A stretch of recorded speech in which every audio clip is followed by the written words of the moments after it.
বঞ্চনা আর বৈষম্যের দেয়াল ভেঙে কলম ধরেছেন তারা।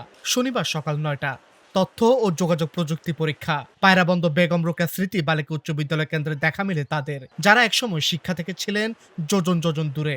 বলছিলাম সকল বাধা ভেঙে এসএসসি পরীক্ষায় অংশ নেওয়া ২১ তৃতীয় লিঙ্গের শিক্ষার্থীর কথা।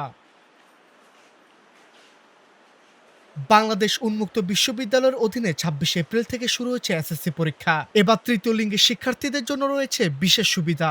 কোর্স ফিতে ৬০% ছাড়। ন্যায় অধিকার তৃতীয় লিঙ্গ উন্নয়ন সংস্থা নামক এক সংগঠনের সহায়তায় সহজ হয়েছে তৃতীয় লিঙ্গের এসব শিক্ষার্থীদের শিক্ষার পথ।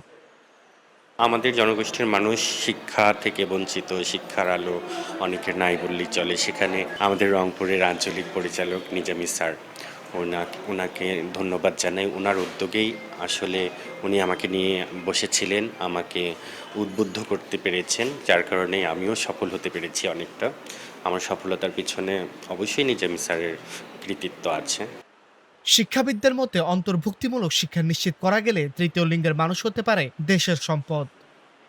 তা যখন আমি শুনতে পারলাম এই ২৬ সালে আমার আঞ্চলিক কেন্দ্র থেকে শুনতে পারলাম যে এখানে তৃতীয় লিঙ্গের শিক্ষার্থীরা আমার এখানে ভর্তি হবে, আমাকে ডাকলো, ডাকার পরে কথাবার্তা বললো। আমাকে খুব ভালো লাগছে যে তারা পিছিয়ে পড়া জনগোষ্ঠী আমার এখান থেকে পড়াশোনা করে তারা মানে শিক্ষিত হবে, তারা দেশের জন্য সেবা করবে, আরও উচ্চশিক্ষিত হবে। এটা শুনি আমি এক বাক্যে ওইটাকে অ্যাকসেপ্ট করে নিছি, গ্রহণ করছি।